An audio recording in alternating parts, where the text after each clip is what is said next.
New airplane build. A Sabre F-86, as the box says.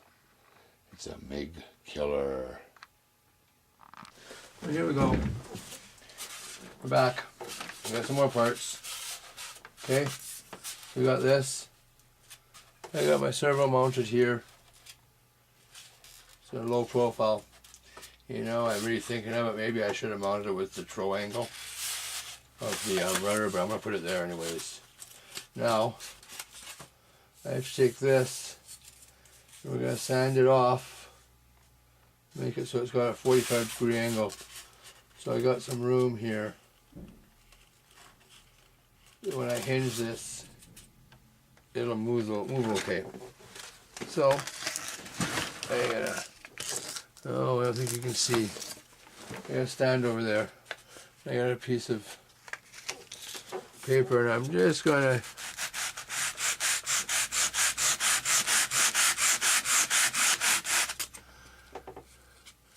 you can see I'm just taking it off a little bit at a time. I could cut it.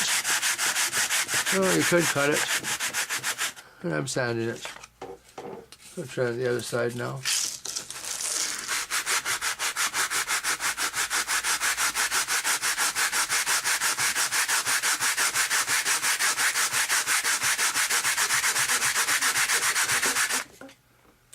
And the other side.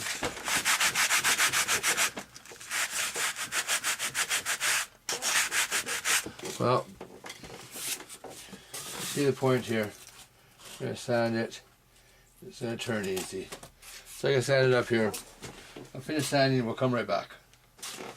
Okay. You can see I finished sanding here.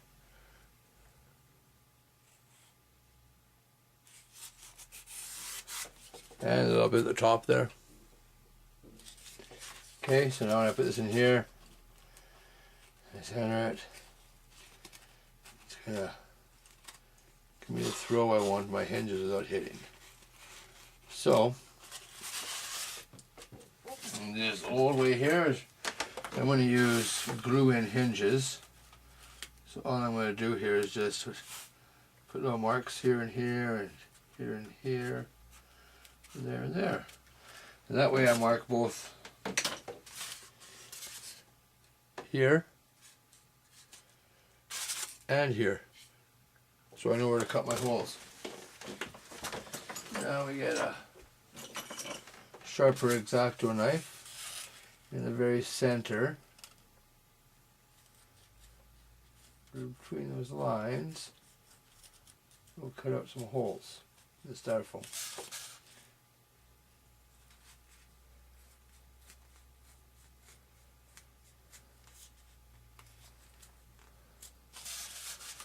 And this hinge, stay in the center of the rudder. Okay, so now you're going to go in here and you're going to guesstimate the center and also make cuts. And the center one and the top one. Okay, so that's for our paper glue-in hinges. Now, there's all types of hinges you can use, right? But we're going to use an old GWS paper hinge. Now, you might wonder what I say GWS hinges. Well, I've built 1,000 GWS. Okay, I built all the GWS airplanes there are. They supplied you with this little paper stuff that you glue in and use as hinges, and I've never ever had one fail, ever. I've had them rip out on crashes, but I've never had one fail. So I got 3 hinges here. What we'll do is we'll test fit this. I might have to cut the holes deeper because the paper has to go in all the way. Oh.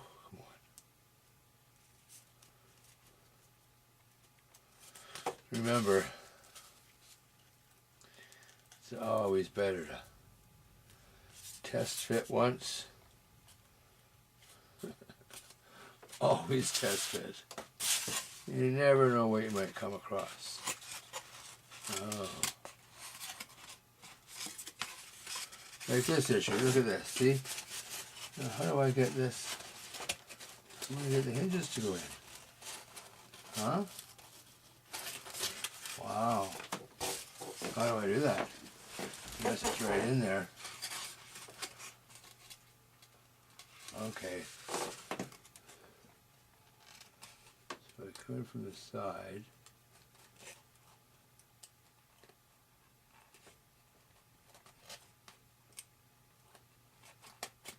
Oh, there we go. See?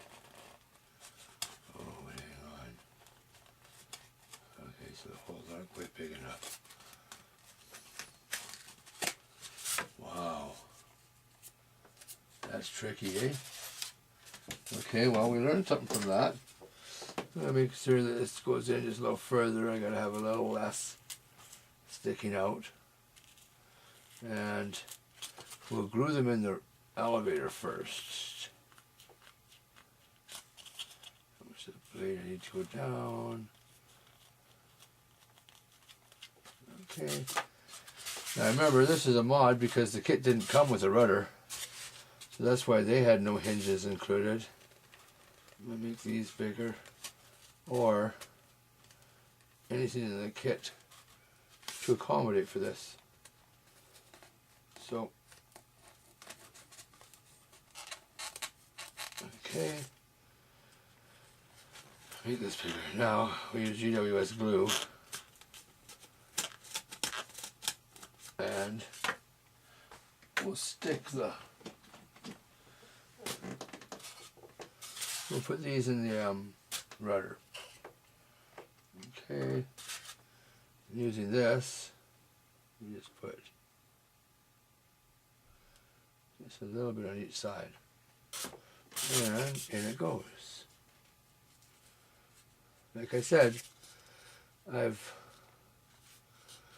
got a few GWS planes around my house, and I've never had one of these hinges break. Ever. If you ever go to a GWS plane, you'll know what I mean. This is one strong little piece of paper, or plastic, or whatever it is they give you. It's strong.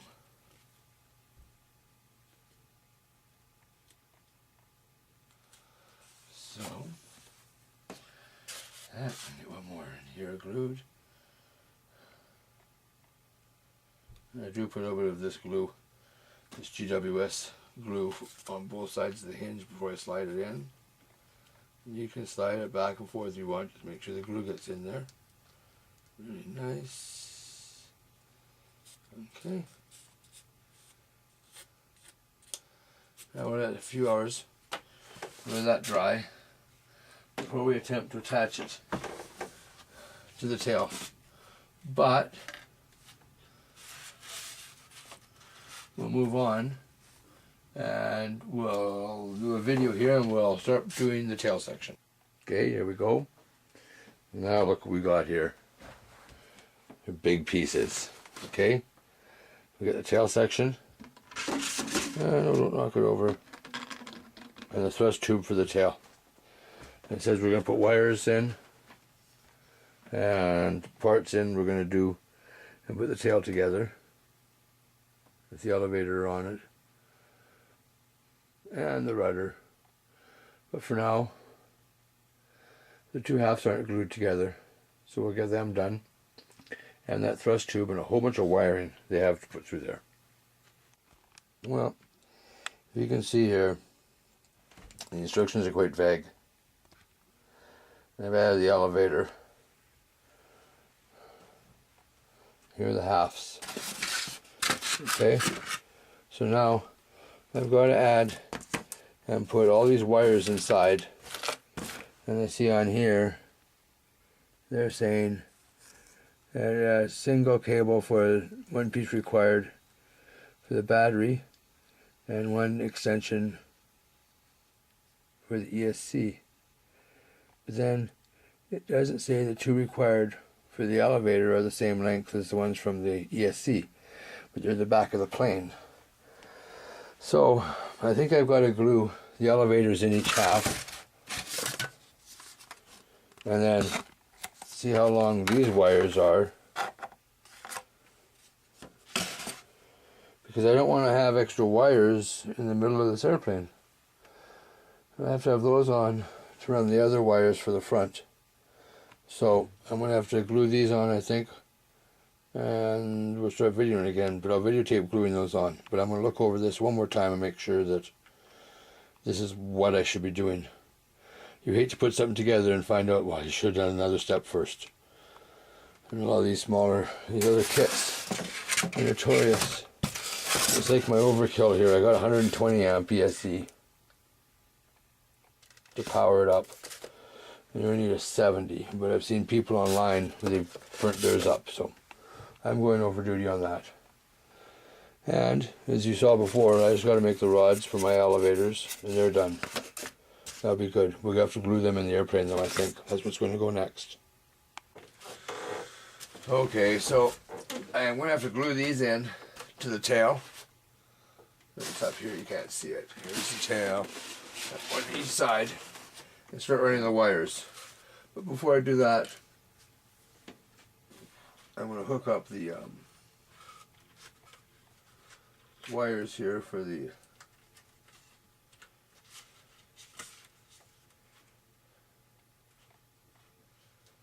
interesting, eh? Hook the wires up for the elevators here. So, in the center, looking from the outside, so right there. Now, figure out what straight is. Then I'll cut it off just a little extra. Maybe I'll bend it back and get it to go in. So, hold it nice and straight.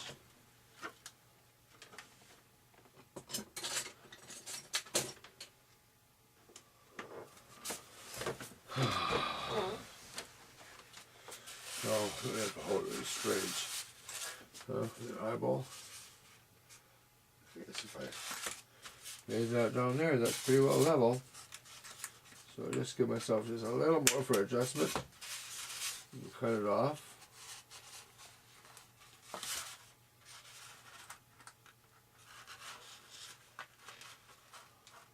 Oh no, I moved the servo. Okay, well, I'll have to fix that in a minute. I'll show you how I recenter my servos. Extra there. Little pieces of wire side.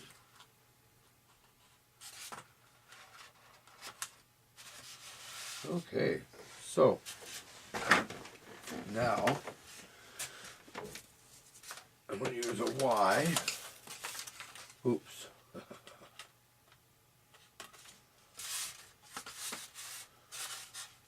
To connect my servos up here.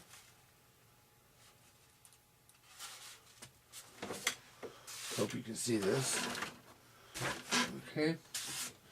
Now each one of these here little, what are they, from Hobby King? Turnigy servo tester. Okay. So I hook the servos up on the output, and I use just a Spectrum 4.8 volt battery pack. And, oops, there we go. That's there. They're centered, dead level.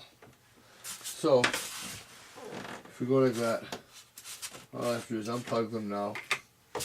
That little tool is that handy. We know the servos are centered. So, I'm going to tighten these screws up. I'm not going to Loctite them yet. I'm going to make these level, tighten this screw on the servo,